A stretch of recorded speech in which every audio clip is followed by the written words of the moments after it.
ओम शांति, नमस्कार। आप सभी का बहुत-बहुत स्वागत है आज के इस बातें मुलाकातें कार्यक्रम में और आशा करता हूँ आप सभी बिल्कुल हेल्दी, वेल्दी और हैप्पी होंगे। और मुझे बेहद खुशी हो रहा है क्योंकि आज हम लोग जिस शख्सियत से बात करने वाले हैं 104 नॉट आउट डॉक्टर केशव आचार्य जी हमारे साथ हैं जिन्हें आप स्क्रीन पे देख रहे हैं। और हम लोग नर्मदा के कंढे पर बैठे हुए हैं। सागर विशेष नर्मदा माँ के गोद में है और वहीं पर स्वामी जी का साक्षात्कार हमें हुआ और हम उनसे बात कर रहे हैं। और आपने पूरे भारत को देखा है, पूरे भारत के चारों ही दिशाओं को आपने स्टडी किया है। और जब आपसे रूबरू होने का मौका मिला तो आपने बताया जैन साहित्य को लिखने का आपको जो श्रेय मिला, उस समय आप पूरा भारत भ्रमण किया और आपने हर चीज़ को बखूबी बारीकी से समझा और जाना। और मुझे लगता है कि जिस तरह से किसी भी एक धर्म को अगर आप ठीक से पढ़ लेते हो तो सारे धर्मों का सार आपके पास आ जाता है। और जब भारत भ्रमण करते हो तो भारत भूमि वैसे भी पुण्य भूमि कहा जाता है, आध्यात्मिक भूमि कहा जाता है। तो उस भूमि को अगर जिन्होंने अपने नेत्रों से उस भूमि को चारों दिशाओं को देखा है तो उनकी प्रज्ञा बढ़ जाती है। और नेचुरली भारत का जो पारंपरिक बहुत सारे जो कलाएं हैं, लोग हैं, विभिन्नता है और उसमें एकता का जो सूत्र है उसको समझना बहुत आसान हो जाता है। और वो व्यक्ति जाति, धर्म, पंथ उन सभी से ऊपर उठता है। तो ऐसे ही केशव आचार्य जी हमारे साथ उपस्थित है। तो आप सभी की तरफ से उनका बहुत बहुत स्वागत है आज के इस बातें मुलाकातें कार्यक्रम में। स्वामी जी, बहुत बहुत स्वागत है आपका। और मैं चाहूँगा कि आप वर्तमान में यहाँ पर है तो थोड़ा सा अपने करंट सिनेरियो के बारे में बताइए। और मैं चाहूँगा कि आपकी जो भारत यात्रा है उसके बारे में भी हम थोड़ी देर के बाद सुनेंगे। स्वागत। ओम शांति। हम शांति।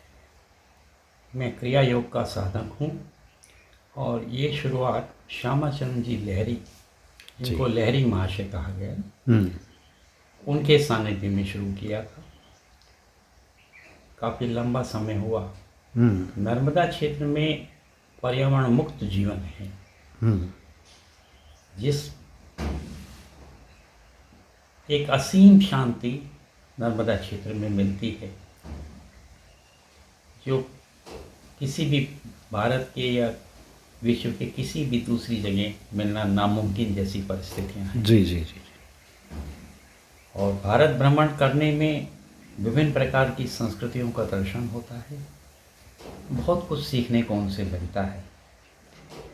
भाषाएं विभिन्न विभिन्न हैं, जुदा जुदा भाषाएं हैं, जुदा जुदा पहरावा है उन लोगों का, पहनने का गारमेंट्स द्वारा सब अलग है। और उस लैंग्वेज को समझें तो 60% लैंग्वेज संस्कृत बेस्ड लैंग्वेज है जी।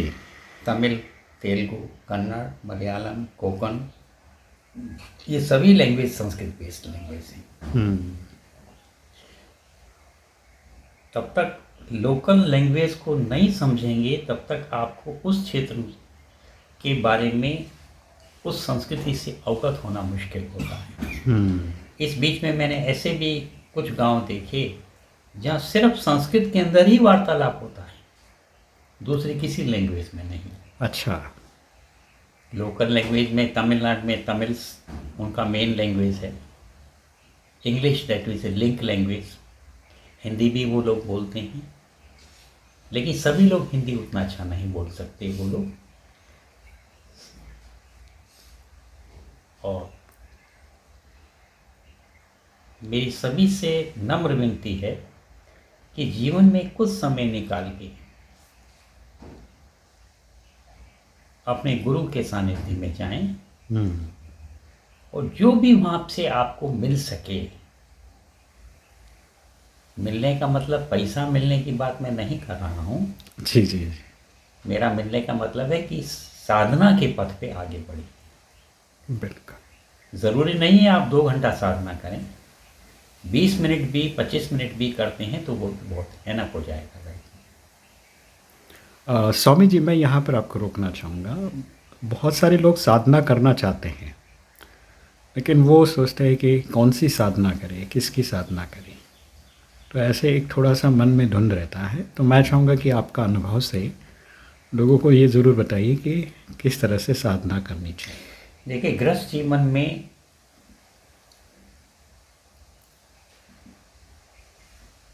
अपने गृहस्थ जीवन का निर्वाह करते हुए आप जी। क्रिया योग की साधना बड़े आराम से कर सकते हैं। जो उसके अच्छे उच्च कोटि के साधक हैं उनके सानिध्य में रह के उस साधना के पथ पे आगे बढ़ सकते जी। क्रिया योग की शुरुआत कैसे करें हम? वो आपको ऑनलाइन तो नहीं मिलेगा, बिल्कुल। और उसके लिए तो गुरु का सानिध्य या किसी अच्छे केयर टेकर का सानिध्य चाहिए आपको। बिल्कुल, बिल्कुल। तो कितना दिन का सानिध्य अगर हो तो हम लोग उस चीज़ को शुरुआत तो सीखें? कीजिए, 5 दिन से ही शुरुआत कीजिए, क्या बात है। 2 दिन से ही कीजिए। जी, जी, जी। उनसे जो ऊर्जा मिलती है आपको, हाँ, हाँ। ऊर्जा का भी होना ज़रूरी है ना। बिल्कुल, बिल्कुल। मेडिटेशन करना बहुत ईजी है, लेकिन ऊर्जा नहीं है तो बिगड़ ऊर्जा के मेडिटेशन निकम्मा है, बिल्कुल, बिल्कुल। किसी मतलब का नहीं है। और ताला है आपके पास तो चाबी भी चाहिए उसकी सब। सही बात। आजकल ताला तो सबके पास है, चाबी नहीं है दिक्कत। जी, जी, जी, बिल्कुल कहा सही। जैसे जो लोग शिविर आयोजन करते हैं उस शिविर को भी अटेंड करेंगे तो काफ़ी कुछ आपको सीखने को मिलेगा। एक बात मैं पूछना चाहूँगा, आप क्रिया योग से कैसे जुड़े और आपका पहला अनुभव थोड़ा शेयर कीजिए। देखिए, क्रिया योग से जुड़ने के लिए मैं उत्तराखंड की यात्रा पे था, हिमालय वैली में। तो उस समय हमको महाअवतार बाबा एक योगी हुए हैं, बहुत अच्छा। सिद्ध योगी हुए हैं, उनके दर्शन स्थूल वर्ण में दर्शन नहीं हुआ, लेकिन स्वप्न में उनके दर्शन करने का सौभाग्य प्राप्त हुआ। ओह! अच्छा। और उसी में योगानुयोग लहरी महाशय से मिलना हो गया, और लहरी महाशय से इस पथ पे आगे बढ़ने के लिए बहुत कुछ सीखने को मिला। कोई भी व्यक्ति परिपूर्ण नहीं होता, कोई जीव परिपूर्ण नहीं है। जब तक विद्यार्थी रहेगा जब तक सीखने को मिलता रहेगा।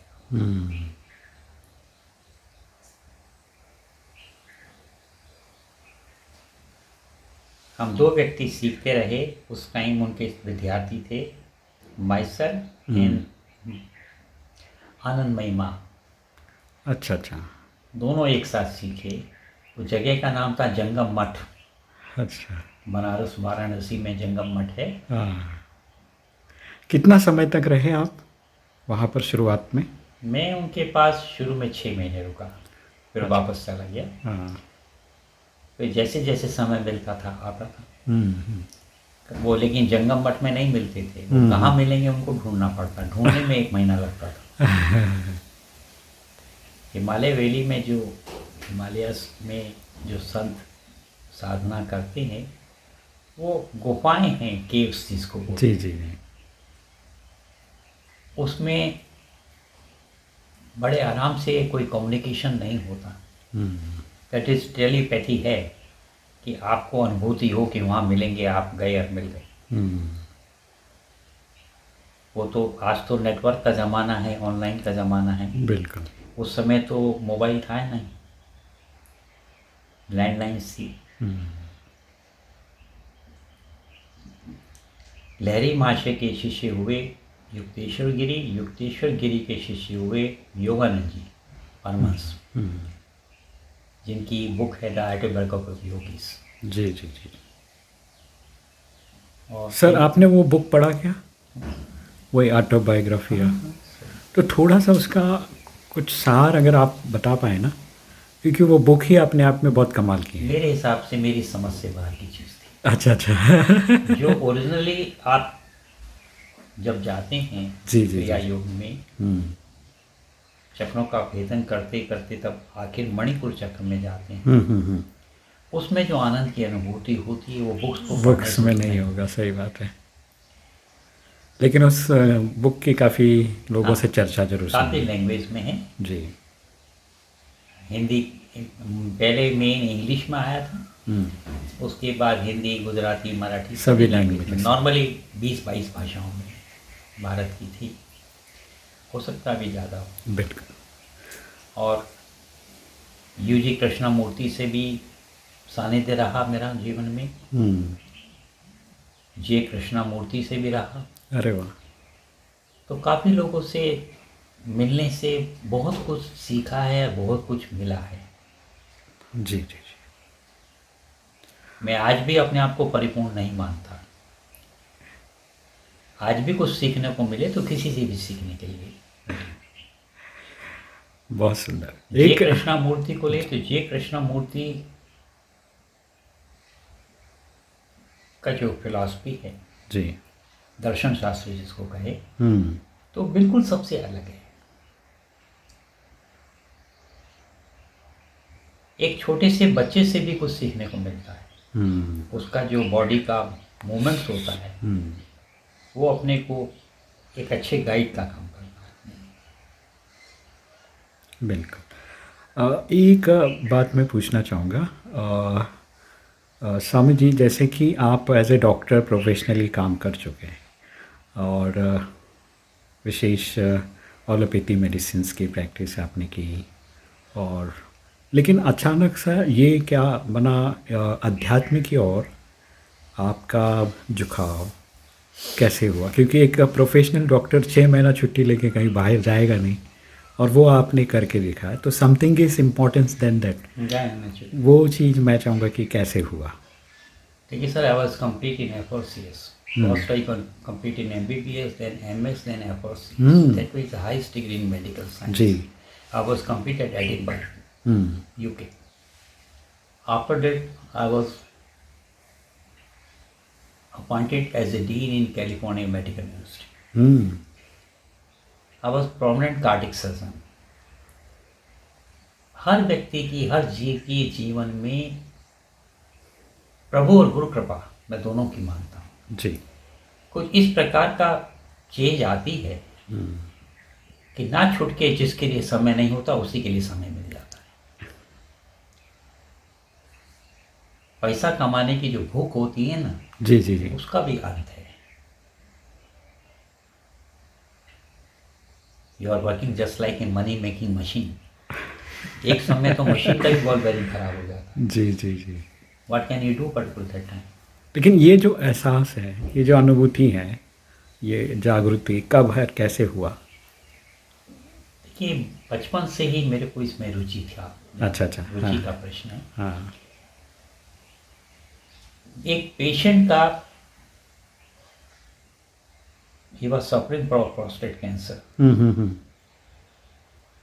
उसका लाइफ स्टाइल और उसका तिल तिल के मरते हुए जो उसको देखा हूँ, उसके बाद मेरे जीवन में अनमोल परिवर्तन आए। मेरे को ये स्वीकार कर लेना पड़ा कि मेडिकल साइंस उस परम पिता परमेश्वर की क्रिया से आगे नहीं। जी जी जी। नो डाउट, मेडिकल स्टूडेंट्स या साइंस से संबंधित स्टूडेंट्स भगवान को तर्क से मानते हैं, बिल्कुल। आराम से नहीं मानते। उनको प्रूव चाहिए। जी जी। तो इतना कुछ बिखरा पड़ा है, एक चीज को देखने से ही पता चल जाता है कि बहुत ही अच्छा लग रहा है स्वामी जी आपको सुनकर, और जो अध्यात्म के बारे में आपने बताया कि बचपन से एक खिंचाव था, आकर्षण था, लेकिन जैसे ही पेशेंट को तिल तिल मरते हुए आपने देखा, तब लगा कि एक बड़ी शक्ति है, ऊपर वाला है, उसको समझना बहुत ज़रूरी है। तब फिर आप इस तरफ आए, और बाद में क्या हुआ वो सारी चीज़ें हम लोग थोड़ी देर में सुनेंगे। अभी लेते हैं एक छोटा सा ब्रेक, सुनते हैं एक बहुत ही प्यारा सा आध्यात्मिक गीत। आप सुन रहे हैं रेडियो मधुबन 90.4 FM। सुनते रहो, मुस्कुराते रहो। नमस्कार। एक नई कहानी हो जाए, एक नई कहानी हो जाए, कोई बात रूहानी हो जाए,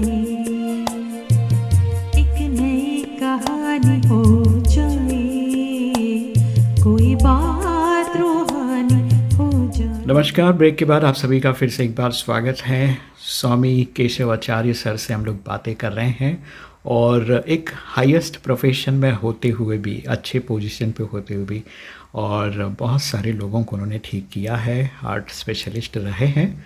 और इन सारी डिग्रियों के बाद विदेश में प्रैक्टिस करने के बावजूद भी कहीं ना कहीं अध्यात्म का जो बीज है उनके अंदर वो अंकुरित हुआ और वो भारत आए। और उसके बाद उन्होंने इस चीज़ को समझने की कोशिश की और उसमें उन्होंने क्रिया योग को समझा और उसकी प्रैक्टिस आज भी कर रहे हैं। और आज ब्रेक के पहले उन्होंने बताया कि आज भी मैं सीख रहा हूँ, किसी से भी कुछ अच्छी चीज़ें मिलती हैं तो मैं सीख लेता हूँ। और मुझे लगता है कि ये भारत के गुरु दत्तात्रेय जी का भी ऐसा ही कहना मानना था कि भाई सबसे सीखो, छोटी चिड़िया से भी सीख सकते हैं आप, लेकिन सीखने का दृष्टिकोण होना चाहिए आपके अंदर। तो निश्चित तौर पे जब व्यक्ति सीखना शुरू करता है, आप सीखना बना, आप तो अच्छे पढ़े लिखे होंगे, डिग्री आपके पास होगी, लेकिन ये जो सीखना है ये है गुणों को रिसीव करना। और वो जो संस्कार है, जो डिविनिटी है, वो एक जीव में हम देखते हैं। जैसे सर ने बहुत अच्छी बात बताया कि एक छोटे बच्चे को भी देखकर आप बहुत कुछ सीख सकते हो। उसमें कितनी कोमलता होती है, निर्मलता होती है, सबको आकर्षित करता है। और फिर जैसे जैसे उसकी हाव भाव को हम लोग देखते हैं, उसके साथ रिएक्ट करते हैं, और हम भी कहीं से आ जाते हैं और बच्चे के चेहरे को देखकर आपके चेहरे पे मुस्कान आ जाती है, आपका करुणा में जो है अंदर के भाव जागरूक हो जाते हैं। तो निश्चित तौर पे सीखना एक भाव हमारे अंदर हमेशा जागरूक रखना चाहिए। जिस दिन आपने सोचा कि मैंने सीख लिया, तो शायद उस समय आपका जो प्रज्ञा अवस्था है वो आगे नहीं बढ़ेगी शायद फिर डाउनफॉल हो सकता है। तो आइए आगे बढ़ते हैं। फिर से एक बार बहुत बहुत दिली दुआओं के साथ बहुत बहुत स्वागत है। डॉक्टर केशवाचार्य सर हमारे साथ हैं और उनसे बातें हो रही हैं। तो मैं चाहूँगा कि विदेश से भारत आने का सिर्फ अध्यात्म के लिए आए या और कोई मकसद भी था आपका सर? देखिए, मैं इंडियन कल्चर को और इंडियन हिस्ट्री को माइन्यूटली समझना चाहता था, जी जी जी। जिससे अपरिचित नहीं था, लेकिन धुंधला था। मेरी बिल्कुल। विज़न में वो धुंधला था कि काफ़ी लंबा टाइम तक विदेश में रहने की वजह से एक प्रकार से लिंक टूटा हुआ था। जी जी। और जो संस्कार कभी कभी सुनने में आते थे, यहाँ के वो संस्कार लोगों में देखे, जॉइंट फैमिलीज देखी, जो वहाँ एक स्वप्न जैसा लगता था। बिल्कुल। सुनने में ही स्वप्न लगता था, देखने के बाद तो बहुत कुछ फीलिंग्स हुई। जिन चीज़ों को हम हाइजीनिक टू हेल्थ बोलते थे, यहाँ एक कॉमन आदमी उसको आराम से यूज़ करता था, लंबे टाइम तक एक यूएस सिटीजन से ज़्यादा अच्छी उम्र पाता था। बहुत माइनरली मैंने देखा इस चीज़ को। जी जी। वो नॉर्मल वाटर, कोई भी ड्रिंकिंग वाटर इस्तेमाल करता था, विदाउट स्पून एंड फॉक वो ही गेट इट इज, चम्मच के बिना उसको उसमें भी हाइजीनिक नहीं लगता था। पत्ता, पेड़ के पत्ते के लीव के ऊपर वो भोजन करता, वो भी उसको देखा, अच्छा लगा।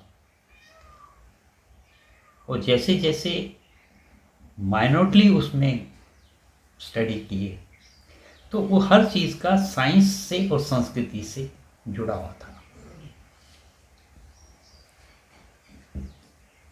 बहुत सी वनस्पति के पत्तों पे लोग जो भोजन करते थे, उससे उनको मिनरल्स मिलते थे ह्यूमन बॉडी को। बहुत सी चीज़ें ऐसी जो सीजनल वो लोग खाते थे, बाकी नहीं, don't take particular that food. उसको भी ध्यान से स्टडी किया तो पता चला कि इस सीजन में इसको लेने से human being, that is he got it सवर फॉर ह्यूमन बीइंग। और एक परम पिता परमेश्वर, जिसको एक सुप्रीम पावर कह सकते, जी जी जी, नो डाउट, बड़े से बड़ा साइंटिस्ट, ये बड़े से बड़ा डॉक्टर अपने ओटी में जाने से पहले या अपने चैम्बर में या किसी चीज में जाने से पहले उस सुप्रीम पावर को याद करता है। उसका तरीका अलग है, जो सिस्टम अलग है। बिल्कुल।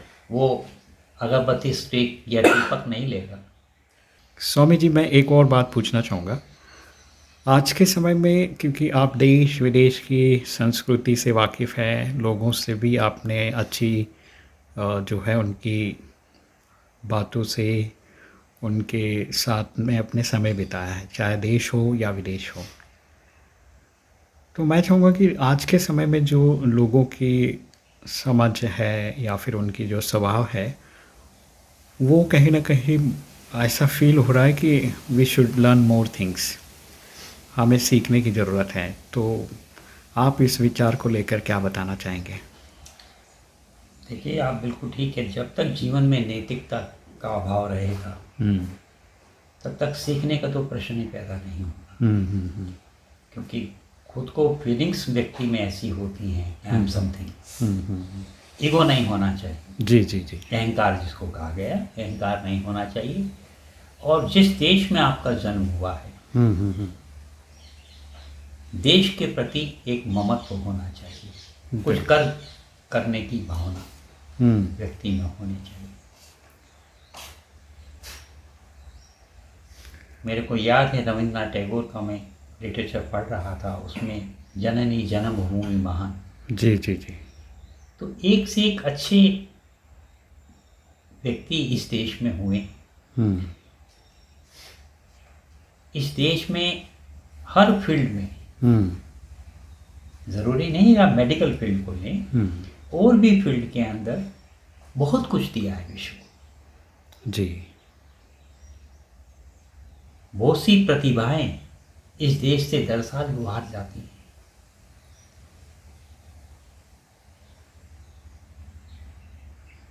बिल्कुल।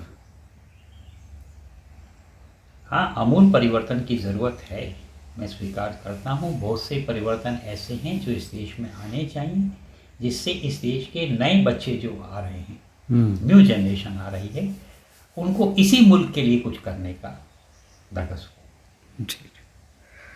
कि कोई भी वस्तु या कोई भी अच्छा मैसेज या कोई भी अच्छी क्रिया के लिए आप किसी भी राजा पे या किसी सरकार पे निर्भर नहीं रह सकते। उसकी शुरुआत आप सभी को घर से करना पड़ेगा। अपने परिवार से उस अच्छी शुरुआत का शुभारंभ कीजिए। अपने बच्चों को जो न्यू जनरेशन है, अच्छे संस्कार देने का प्रयास कीजिए। और आज का के वैज्ञानिक युग में एक मध्य रेखा की आवश्यकता है। पूर्व और पश्चिम की जो संस्कृति है, उसके बीच में एक मध्य रेखा चाहिए। पुरातन पंथी भी ना बने और बिल्कुल पाश्चात्य सभ्यता के अनुगामी। हरिओम। धन्यवाद, शुक्रिया स्वामी जी, बहुत बहुत शुक्रिया आपका। बहुत ही सुंदर आपने अपना एक्सपीरियंस शेयर किया, किस तरह से आप अध्यात्म की ओर मुड़े और आज आप सभी को ये सद्मार्ग देने की रास्ता भी बता रहे हैं और लोगों के जीवन से सीख भी रहे हैं, आगे भी बढ़ रहे हैं। तो बहुत बहुत धन्यवाद, शुक्रिया। आपने हमें अपने अनमोल अनुभवों से संपन्न किया। शुक्रिया आपका। Thank you so much. कोई बात रूहानी हो